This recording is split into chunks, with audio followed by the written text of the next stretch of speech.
क्यों आए भगवान शिव महाकाली के पैरों के नीचे? भगवती दुर्गा की 10 महाविद्याओं में से एक महाकाली है, जिनका काला और डरावना रूप राक्षसों का नाश करने के लिए उत्पन्न हुआ था। महाकाली एक ऐसी शक्ति है जिनसे स्वयं काल भी भय खाता है।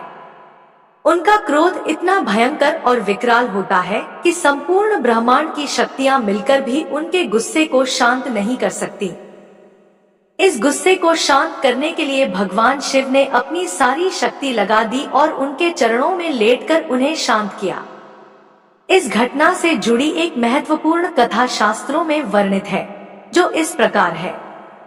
रक्तबीज का आतंक। एक समय की बात है, एक दैत्य राजा रक्तबीज ने कठोर तपस्या करके एक विशेष वरदान प्राप्त किया।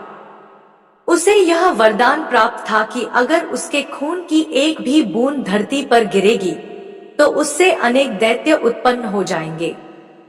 इस वरदान के बाद रक्तबीज ने अपनी शक्तियों का प्रयोग निर्दोष प्राणियों पर करना शुरू कर दिया और धीरे धीरे उसने तीनों लोकों में आतंक मचाना शुरू कर दिया। देवताओं ने रक्तबीज का सामना करने के लिए युद्ध की तैयारी की।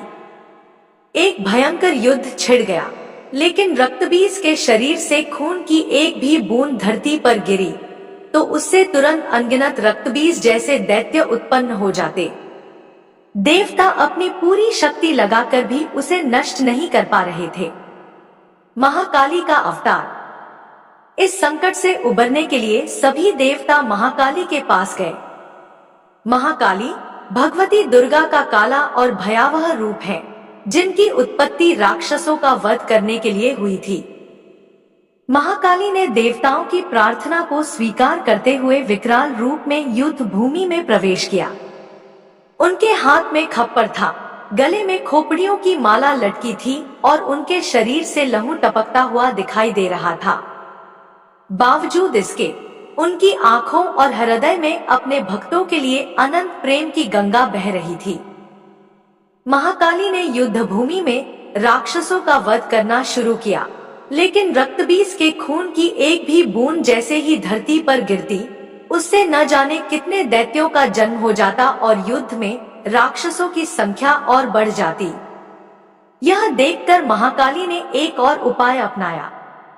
महाकाली का गुस्सा और भगवान शिव का बलिदान। महाकाली ने अपनी जिह्वा, जीभ को फैलाया और दैत्यों का रक्त अपनी जीभ पर गिरने लगा। वह रक्तबीज और उसके अनुयायियों का वध करती जा रही थी और उनके खून को पी रही थी। युद्ध भूमि पर लाशों के ढेर लग गए, लेकिन फिर भी महाकाली का गुस्सा शांत नहीं हो रहा था। उनका क्रोध इतना विकराल हो गया था कि अब उन्हें शांत करना बहुत जरूरी था, लेकिन कोई भी देवता उनके पास जाने की हिम्मत नहीं जुटा पा रहा था। सभी देवता भगवान शिव के पास गए और उन्हें महाकाली के क्रोध को शांत करने के लिए प्रार्थना की।